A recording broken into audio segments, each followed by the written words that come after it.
Naam, ukiishi Afrika, kubali Afrika aishi matukio. Yaani Afrika haiwezi kaisha matukio kabisa kabisa kabisa. Sasa kitu ambacho mimi nataka nikwambie leo hii, nadhani kuna sehemu ambayo uliwahi kukutana au uliwahi kuambiwa au kwenye simu yako au kwenye kitu fulani ulishawahi kuona picha ya huyu jamaa.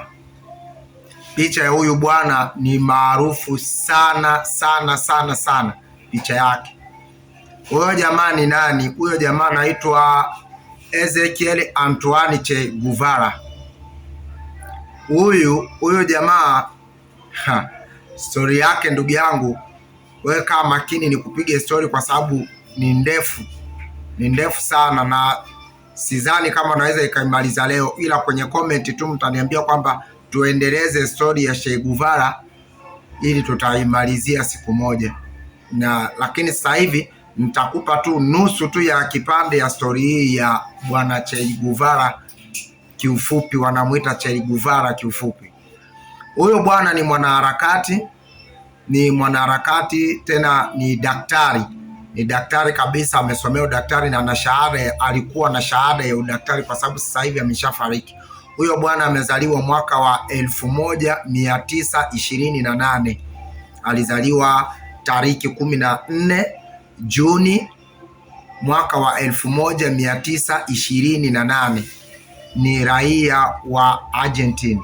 Huyo jamaa kwao na Messi ndo kwao. Huyo jamaa Che Guevara alisoma shule ya msingi kwao Argentina, akawa amemaliza shule. Alikuwa amesumbuliwa sana na ugonjwa wa pumu, yani wanaita ugonjwa wa pumu, ndio tunaita kwa Kiswahili sijui Waingereza wanaita asthma. Ndio ugonjwa ambao ulikuwa unamsumbua huyu ndugu yetu Che Guevara. Che Guevara shule yake ya msingi yote alisomea pale kwao Argentina, akamemaliza, akamepata shahada ya udaktari kwa sababu alisoma shule ya msingi mpaka akapata shahada ya udaktari. Lakini cha ajabu wanakuambia kwamba mganga ajigangi, akawa na ugonjwa wa asma.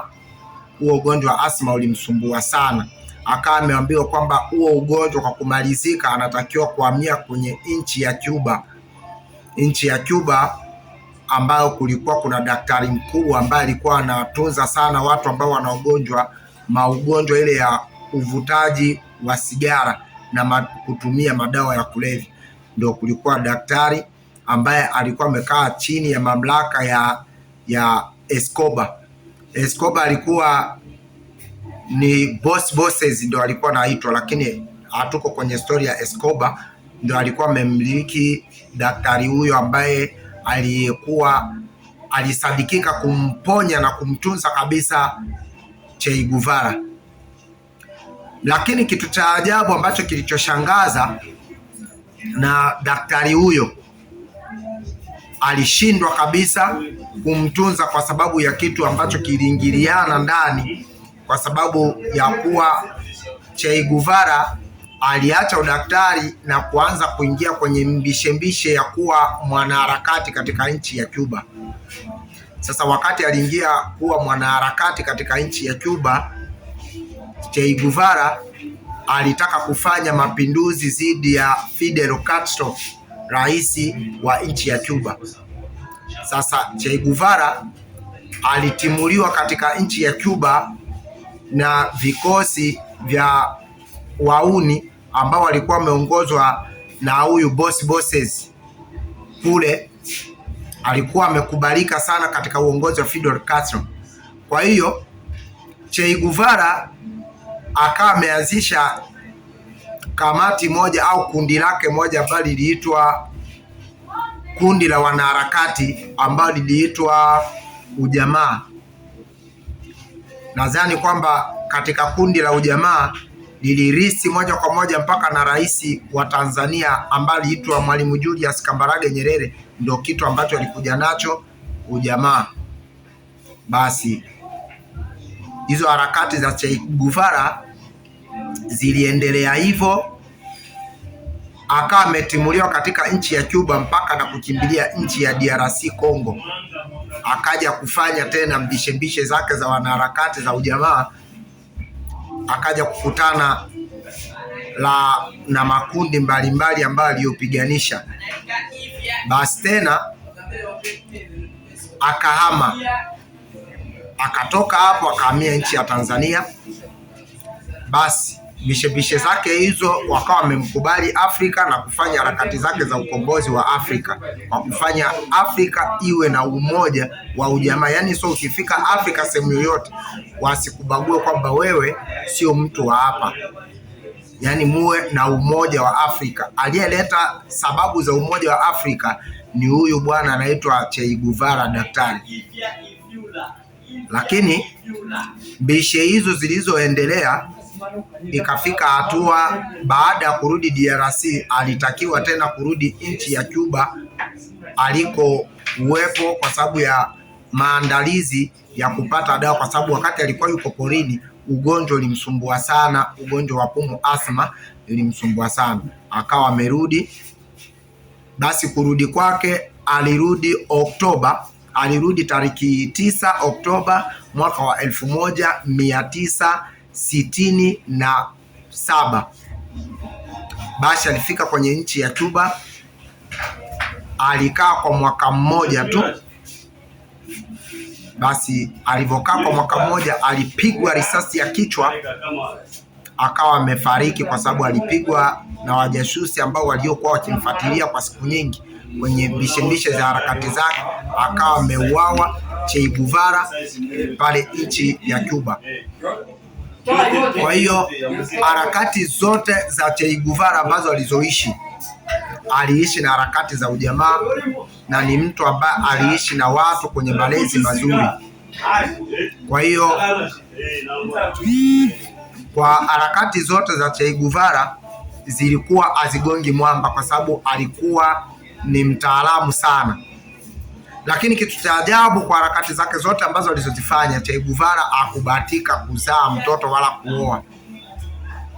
Kwa hiyo huyo hapo, na hiyo sura mnayoiona hapo sio ngeni.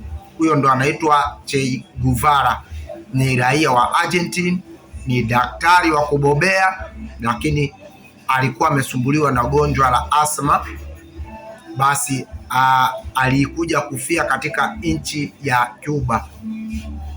Lakini ilivyokuwa tangu watu walivyokuwa wakiishi na harakati hizo zote ambazo walikuwa wakiishi, hakuna mtu yoyote ambaye alikuja kumpinga, na kila mmoja alipata faida baada ya kufa. Na kuambia kwamba ukisha kufa, walisema hata Uganda hapa tuna msanii anaitwa Joseph Chameleone, alisemaga kwamba binadamu ushukuru kisha enda.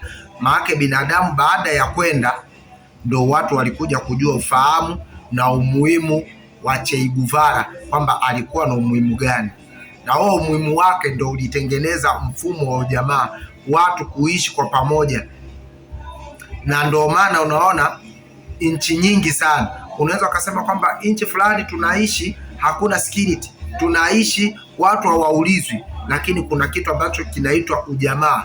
Ujamaa ni hivi, kama watu hatuelewagi ujamaa, unaweza ukaja wewe ni mgeni, haujulikani sehemu, lakini hakuna mtu yeyote ambaye anayekujua, lakini kuna wale majirani ambao unaishi nao wanakuwa na kufuatilia chini chini, unakuja kujulikana kiserikali kwamba ulikuja tariki ngapi, ulikuja mwaka gani. Hiyo ndo mfumo wa ujamaa, yaani mtu anaishi na serikali, ni mpelelezi wa chini chini wa serikali.